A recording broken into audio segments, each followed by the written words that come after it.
আমরা যদি এইবারের প্রশ্নটা লক্ষ্য করি, এখানে বলছে আমরা ইউজারের থেকে 3টা ভ্যালু ইনপুট নিব, মানে 3টা কোণের মান ইনপুট নিব, এবং 3টা কোণের মান হইতে হবে 0 থেকে 180-র ভিতরে।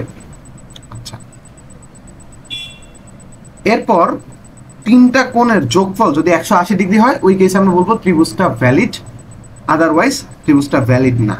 আচ্ছা, যদি আমরা একটু বোঝার চেষ্টা করি জিনিসটা কি,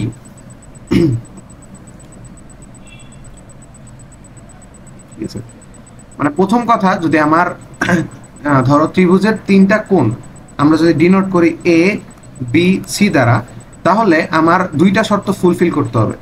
এর ভ্যালু 0-র থেকে বড় হইতে হবে এবং এর ভ্যালু 180 থেকে ছোট হইতে হবে।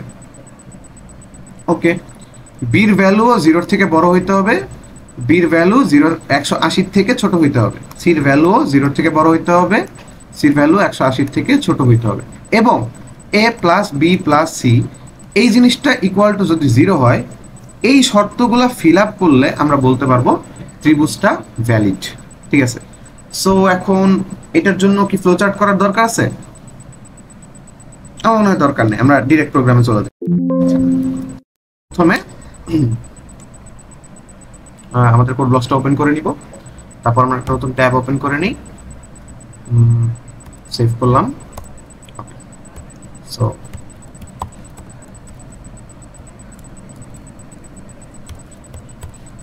এইচ, ওকে, মেইন 0। আচ্ছা, আমরা প্রথম ইউজারের কাছ থেকে 3টা ভ্যালু ইনপুট নিয়ে ফেলি। তো আমরা ইন্টিজার টাইপের ভ্যালু নিব, ইন্ট এ বি সি। আচ্ছা, এখন আমরা 3টা ভ্যালু ইনপুট নিয়ে ফেলি।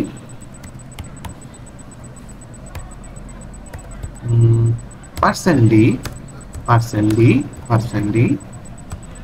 address of A, address of B, address of C গেল। আচ্ছা,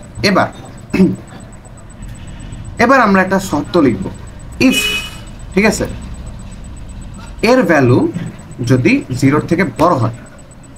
ঠিক আছে, আচ্ছা, আমাকে তো এটাই বলছে, তাই না? চেক করে নিই তো, হ্যাঁ এটাই বলছে। ঠিক আছে, সো এর ভ্যালু যদি 0-র থেকে বড় হয় এবং এর ভ্যালু 180 থেকে ছোট হইতে হবে, এবং একই সাথে বি এর ভ্যালু 0-র থেকে বড় হইতে হবে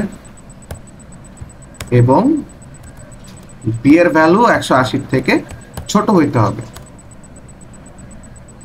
এবং ঠিক আছে, এবং সি এর ভ্যালু আমার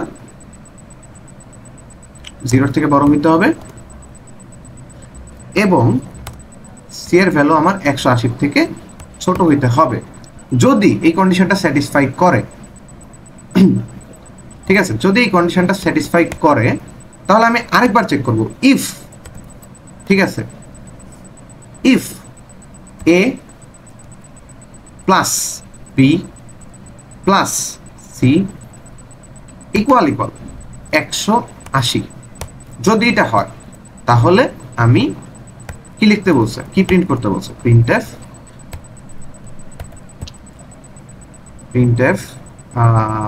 দেখি তারও প্রিন্টএফ ইয়েস। আচ্ছা, ইয়েস প্রিন্ট করতে বলছে, সুতরাং আমরা ইয়েস প্রিন্ট করে ফেলি, ইয়েস।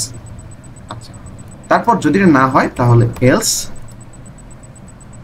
আমার কি প্রিন্ট করতে হবে, নো। এবার আমরা তাহলে চলো প্রোগ্রামটা এক্সিকিউশনের দিকে যাই। আচ্ছা, আমাদের প্রথম ইনপুট হইতে পারে 90 45 45। আচ্ছা, ঠিক আছে, তাহলে আমি প্রোগ্রামটা রান করলাম, আমি দিলাম হচ্ছে 90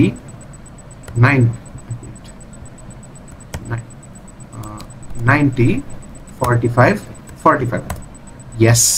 ওকে, তারপরে আমরা 160 20 30 দেই, তাহলে আমরা দিব হচ্ছে, রান করি এবার, রান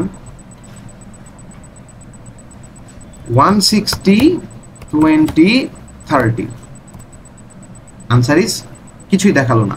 আচ্ছা, কিছু দেখালো না কেন, দাঁড়াও দেখি, 160 20 30 আনসার নো দেওয়ার কথা, কারণ 160 তার সাথে যদি 20 গুণ করি 20 যোগ করি তাহলে হচ্ছে আমার 180, 30 যোগ করলে 210, নো দেখানোর কথা। কিন্তু আমাদের প্রোগ্রাম কিছুই দেখাইলো না। কেন দেখাইলো না? কারণ দেখো এই শর্তটা ফুলফিল করছে, ইফের ভিতরে যে শর্তটা আমরা দিছি এই শর্তটা ফুলফিল করছে। এই শর্তটা ফুলফিল করার কারণে সে ইফের ভিতরে ঢুকছে। আচ্ছা, তো শর্তটা যেহেতু ফুলফিল হয়ে গেছে সে কিন্তু আর এলস এর মধ্যে ঢুকবে না, ঠিক আছে? তো সে এখানে গেল, এখানে যাওয়ার পরে সে দেখলো a plus B plus C equal 180 আছে কিনা। সে দেখলো 180 নাই, কিন্তু 180 যদি না থাকে তাহলে সে কি করবে সেটা তো আর বলা নাই। সো সে সুন্দর করে ইফের পরে বের হয়ে গেল, এলসে আর ঢুকলো না, তারপর রিটার্ন 0 করে দিছে। সো আমরা যদি এইখানে একটা এলস দেই, এলস, ঠিক আছে, প্রিন্টএফ নো, এবার যদি আমরা প্রোগ্রামটা এক্সিকিউট করি তাহলে আমরা দেখতে পাবো 160,